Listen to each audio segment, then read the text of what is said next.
माँ, अब मेरी पढ़ाई मुकम्मल हो गई है। आपने कहा था कि जब मेरी पढ़ाई मुकम्मल हो जाएगी तो आप मुझे नौकरी पर लगवा देंगी। आपको याद है ना, आपने बोला था आपका कोई जानने वाला है जो मुझे अच्छी नौकरी दिलवा देगा। गुड़िया बेटी, सागर वाले जंगल में जाओ आप, वहाँ आपका चाचा रहता है। आपका चाचा एक बड़ा ऑफिसर है, वो आपको भी नौकरी दिलवा देगा। जाओ बेटा, चाचा जी के पास जाओ। फिर दूसरे दिन गुड़िया अपना सामान बांधती है। अपनी माँ से मिलने के बाद वो घर से चली जाती है। गुड़िया, गुड़िया बेटी, कहाँ जा रही हो? गौरी आंटी, मेरी पढ़ाई मुकम्मल हो गई है। अब मैं दूसरे जंगल अपने चाचा जी के पास जा रही हूँ। वो मुझे किसी नौकरी पर लगवा देंगे। देखती हूँ तुम्हारे चाचा जी तुम्हें कैसी नौकरी दिलवाते हैं। गरीब हमेशा गरीब ही रहते हैं। अच्छा है कि गरीब कभी अमीर होने के ख्वाब भी ना देखे। ऐसा कहते हुए गौरी कभी अपने घर चली जाती है। गुड़िया भी अपनी राह लेती है। गुड़िया जल्द ही अपने चाचा जी के घर पहुंच जाती है। चाचा जी, मेरी पढ़ाई मुकम्मल हो गई है। मम्मा ने आपसे बात तो की होगी ना कि जब गुड़िया की पढ़ाई मुकम्मल होगी तो आप उसको नौकरी दिलवाएंगे। इससे पहले कि गुड़िया का चाचा कोई बात करता, उसकी चाची ही बोल पड़ती है। गुड़िया बेटी, तुम्हारे जंगल में तो तुम्हें 1000 काम मिल सकते हैं, पर यहाँ पर तो तुम क्या करोगी? ये जंगल तो बहुत महंगा है। यहाँ पर महंगी महंगी ब्रांडेड चीजें मिलती हैं। अपनी चाची की ऐसी बात सुनकर गुड़िया तो निराश हो जाती है। पति जी, आप जरा मेरे साथ अंदर आइए, मैंने आपसे अकेले में कोई बात करनी है। चाचा की पत्नी अपने पति को दूसरे कमरे में लेकर आ जाती है। ये गरीब है, इसको गरीब ही रहने दो। अगर इसकी नौकरी लगवाओगे तो फिर जंगल में इसकी वाह हो जाएगी। आज लोग हमें सलाम करते हैं, हमारी इज्जत करते हैं, फिर तो कोई हमें जानेगा भी नहीं। सोच तो मैं भी यही रहा हूँ। अगर मैं गुड़िया को नौकरी दिलवा देता हूँ तो जंगल के पक्षी इसी की ही इज्जत करेंगे, हमारी बराबरी करने लग जाएगी ये। मैं भी तो यही कहना चाह रही हूँ कि अपनी भतीजी को वापस भेज दो, कोई ना कोई बहाना कर दो। गुड़िया बेटी, मैं तो आपको यही सलाह दूंगा कि आप अपने जंगल में वापस चली जाओ। आज के दौर में नौकरी मिलना बहुत मुश्किल काम है। अपने कागजात दे दो, जब नौकरी मिलेगी तो हम बुलवा लेंगे तुमको। फोन कर दूंगी गुड़िया बेटी, मैं खुद तुम्हारी माँ को टेलीफोन करके बता दूंगी। चाचा जी, जैसे आपको बेहतर लगे, मैं अपने जंगल वापस जा रही हूँ। ऐसा कहती हुई गुड़िया अपने कागजात चाचा जी को देकर घर वापस आ जाती है। गुड़िया बेटी, क्या हुआ? आप वापस क्यों आ गई हैं? मम्मा, चाचा जी ने कहा कि जब नौकरी मिलेगी तो वो आपको टेलीफोन कर देंगे। उन्होंने मुझे घर भेज दिया है। माँ तो माँ होती है, वो तो गुड़िया की शक्ल देखकर ही पहचान गई थी कि गुड़िया खुश नहीं है। गुड़िया बेटी, क्या आपका चाचा आपसे मिलकर खुश हुआ था? नहीं मम्मा, चाचा और चाची मुझे देखकर बिल्कुल भी खुश नहीं हुए थे। उन्हें शायद बुरा लगा था मेरा वहाँ जाना। आप चिंता न करें मम्मा, मैं इसी जंगल में कोई नौकरी ढूंढ लूंगी। फिर गुड़िया दिन रात एक कर देती है, अपने जंगल की हर एक फैक्ट्री में जाती है, परंतु गुड़िया को नौकरी नहीं मिलती। गुड़िया आखिरी बार कबूतर चाचा की फैक्ट्री में जाती है। कबूतर चाचा भी उसको नौकरी देने से इनकार कर देता है। थक हार कर गुड़िया अपनी मम्मा के पास आती है और उसे कहती है, मम्मा, मैंने फैसला कर लिया है, मैं कोई नौकरी नहीं करूँगी, मैं मिट्टी के बर्तन बनाकर ही बेचा करूँगी। गुड़िया बेटी, अगर तुमने काम अपनी माँ वाला ही करना था तो फिर इतना पढ़ने की क्या जरूरत थी? ये काम तो मैं भी अच्छे से कर लेती हूँ। मम्मा, मैं पढ़ी लिखी हूँ, मेरा काम करने का तरीका अलग होगा और मुझे मुनाफा भी ज्यादा होगा। फिर अगले दिन गुड़िया अपने घर के बाहर बैठी हुई थी। वो मिट्टी के बर्तन बना रही थी। कभी गमले बनाती तो कभी बच्चों के खेलने के खिलौने बनाती। गुड़िया की मम्मा साथ रखे हुए गीले बर्तन उठा उठा कर धूप पे रख रही थी। गौरी कभी रानो चिड़िया और गुड़िया को काम करता हुआ देख लेती है और उनके पास आ जाती है। लग गई तुम्हारी बेटी अफसर, क्या फायदा हुआ इतना पढ़ने लिखने का? चिड़िया, मैं ना कहती थी कुम्हारन की बेटी कुम्हारन ही बनेगी, अफसर नहीं बनेगी। गौरी, मेरी बेटी पढ़ी लिखी है, आला तालीम याफ्ता है मेरी गुड़िया। हाँ, वो तो मैं देख रही हूँ कि पढ़े लिखे घड़े बना रही है, बड़े गोल गोल अच्छे तरीके से। पढ़ी लिखी गुड़िया के पढ़े लिखे घड़े, पढ़ी लिखी गुड़िया के पढ़े लिखे घड़े। ऐसे गोरी कभी मम्मा चिड़िया और गुड़िया का मजाक उड़ाती है। मजाक उड़ाते बातें सुनाती वहाँ से चली जाती है। गुड़िया बेटी, इसी दिन से तो मैं डरती थी। मैं तुम्हें कहती थी कि पढ़ लिख कर कुछ बन जाओ, कोई नौकरी कर लो। सारी उम्र मैंने भी यही मिट्टी के बर्तन बनाए हैं, लोगों की जली कटी बातें सुनी हैं। अब तुम्हें भी सुननी पड़ेंगी।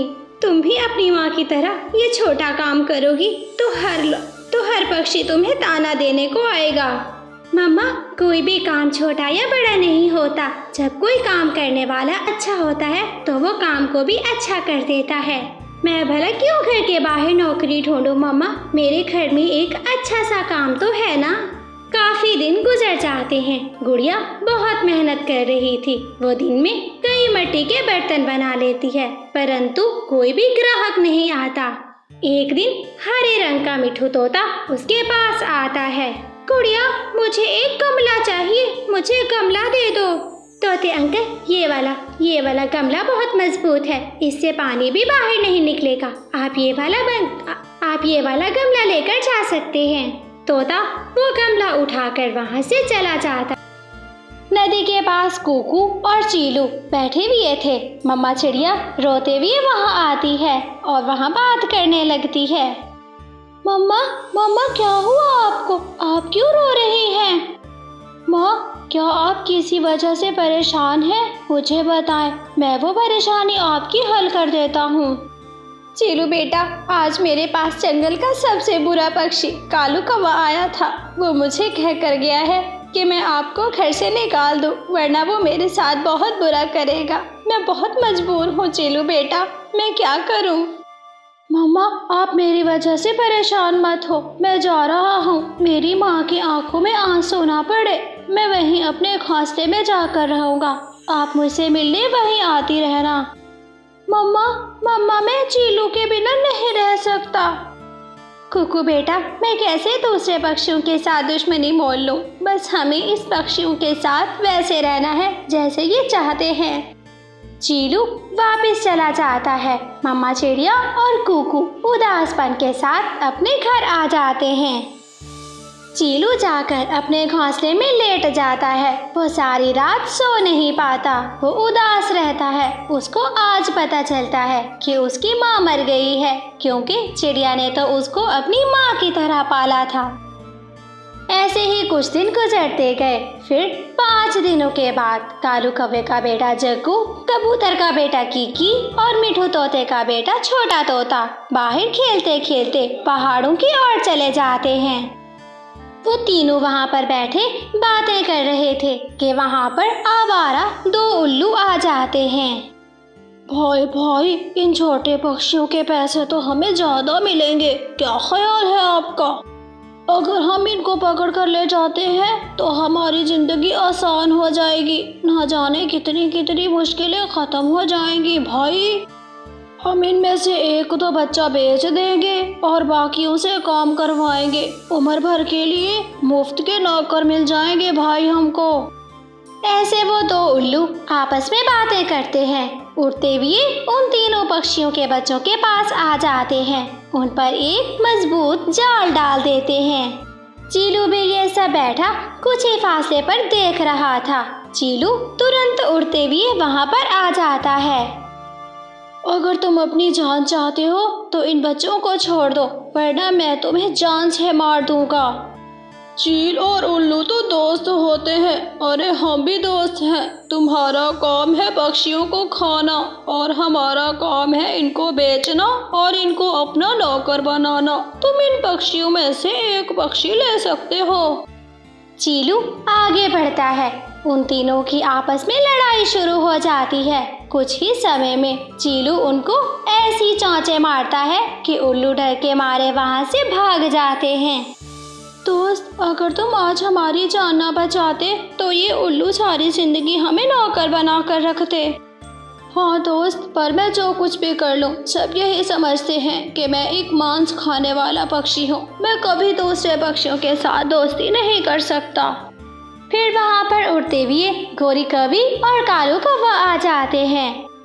चीलू बेटा, हमें माफ कर दो। हमें आज पता चल गया है कि तुम हमारे बच्चों के दुश्मन नहीं हो, इनके दोस्त हो और तुम मांस नहीं खाते हो। चलो चीलू बेटा, हम तुम्हें लेने आए हैं।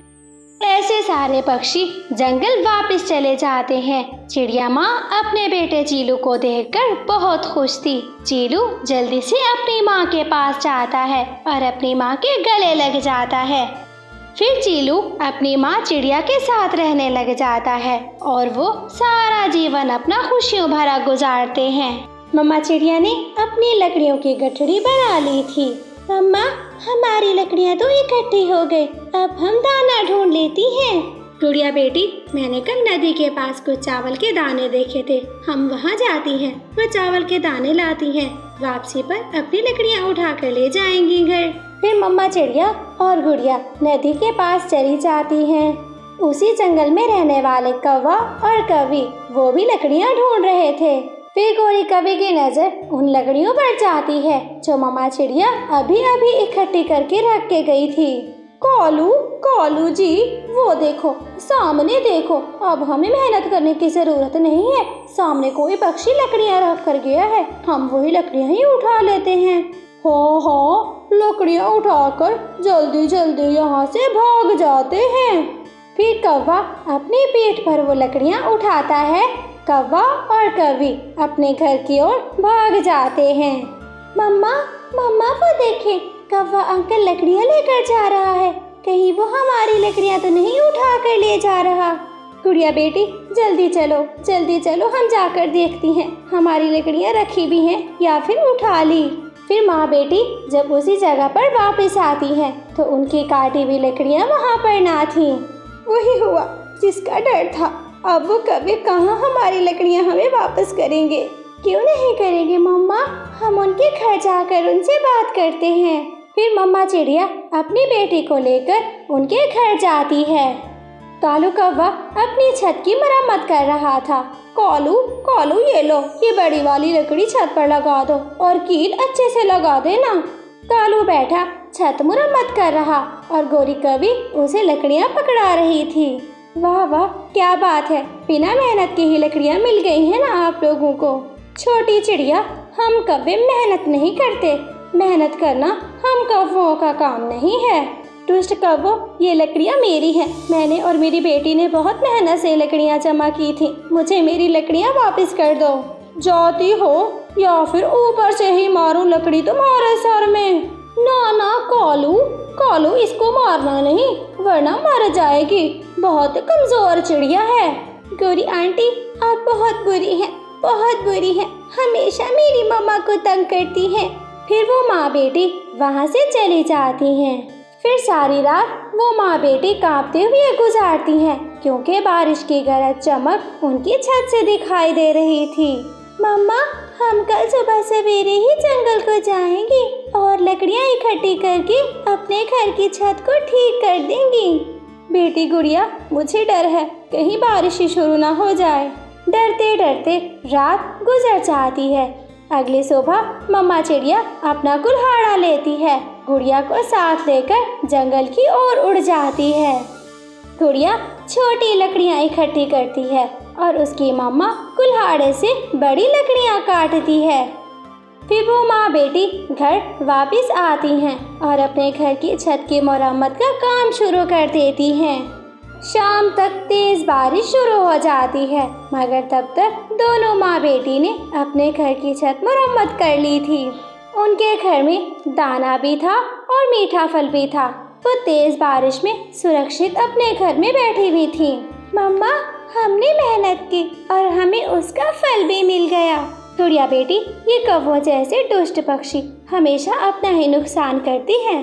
मम्मा चिड़िया और उसकी बेटी आपस में बैठी बातें कर रही थी कि अचानक उनको एक आवाज सुनाई देती है। मैं भूखा हूँ, मुझे कुछ खाने को दे दो। मम्मा, आपके पीछे सांप है मम्मा, जल्दी से भागिए। बेटी गुड़िया, जल्दी खिड़की के रास्ते बाहर निकलो, हमें बाहर निकलना होगा।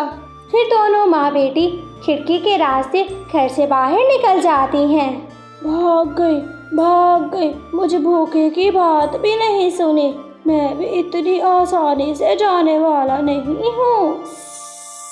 फिर मम्मा चिड़िया बाहर जाकर एक पेड़ की डाल पर बैठी हुई थी। टुड़िया बेटी, ये कैसी परीक्षा है, हम अपने घर में जाने से ही डर रही हैं। मम्मा मम्मा मुझे ठंड लग रही है, मेरे पंख भी भीग गए हैं। गुड़िया बेटी, हम उन कौवों के घर जाती हैं, उनके पास ही पनाह लेती हैं, सांप के बारे में बताती हैं उनको। फिर मम्मा चिड़िया और उसकी बेटी पड़ोसी कौवों के घर जाती हैं। वो खिड़की में ही गोरी कवि को आवाज़ लगाती हैं, गोरी गोरी बहन मेरी बात सुने।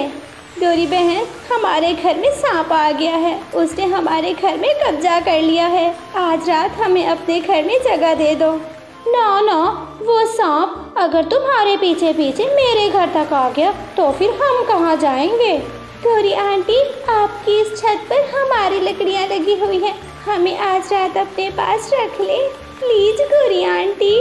गोरी, इनसे कहो भाग जाएं, मेरी नींद खराब हो रही है। गुड़िया बेटी, ये कभी नहीं मानने वाले, हम इस घने पेड़ की डाल पर बैठकर ही रात गुजार लेती हैं। मैं मर जाऊंगा, मैं मर जाऊंगा, अगर भोजन ना मिला तो मैं मर जाऊंगा। वो भूखा सांप चिड़िया के घर से बाहर आता है, एक पेड़ से होते हुए दूसरे पेड़ तक। ऐसे वो आता आता गोरी कवि के घर तक आ जाता है। गुड़िया सांप को जाता हुआ देख लेती है। मम्मा मम्मा, वो देखिए सांप, सांप हमारे घर से बाहर आ गया है, अब हमें जल्दी अपने घर जाना होगा। सांप को उधर देखकर वो माँ बेटी तुरंत अपने घर को जाती हैं। मम्मा चिड़िया और गुड़िया घर जाकर अपने घर के दरवाजे को कुंडी लगा देती है। गुड़िया बेटी, आप जल्दी से खिड़की बंद कर दो, पूरा घर बंद करके हम सोएंगे, ये ना हो किसी फिर रास्ते में सांप आ जाए। गुड़िया अपनी मम्मा के कहने पर वो खिड़की भी बंद कर देती है। गोरी और कालू अपने घर में सोए हुए थे। सांप आहिस्ता आहिस्ता उनके घर के अंदर जाता है। गोरी की आँख खुल जाती है। कालू कालू भागो, कालू को देखो, सामने सांप, सांप आ गया है हमारे घर में। गोरी और कालू कौवा जल्दी से अपने घर से बाहर निकल जाते हैं। भाग गए, भाग गए, ये पक्षी तो बड़े चालाक हैं, फंसते ही नहीं मेरे जाल में। मुझ में और हिम्मत नहीं कि दूसरे घर में जाओ, भूखा ही सोना पड़ेगा, यहीं सो जाता हूँ। वो सांप गोरी कवि के घोंसले में ही सो जाता है। कालू कालू, ऐसी तेज बारिश में हम तो मर जाएंगे, और ऊपर से ये ठंड, मेरे पंख तो अकड़ते जा रहे हैं। गोरी, यहाँ से थोड़ा ही आगे मेरे मामा जी का घर है, हम मामा जी के घर चले जाते हैं। फिर गोरी और कालू उड़ते हुए जंगल की दूसरी तरफ जाते हैं। कालू कालू, कहाँ है तुम्हारे मामा जी का घर? यहीं पर तो था मेरे मामा जी का घर, पता नहीं अब कहाँ चला गया। कालू भांजे, मैं यहाँ हूँ, मुझे इस दरवाजे से बाहर निकालो। गोरी, मामा जी का घर तो टूट गया है। फिर गोरी और कालू मामा जी के पास जाते हैं, मामा जी को घर के दरवाजे से बाहर निकालते हैं। हम आए थे मामा जी के घर में पनाह लेने, मगर मामा जी तो खुद ही बारिश में भीग रहे हैं। कालू भांजे, मुझे भी अपने साथ ले जाओ, वरना मैं ऐसी तेज बारिश में मर जाऊंगा।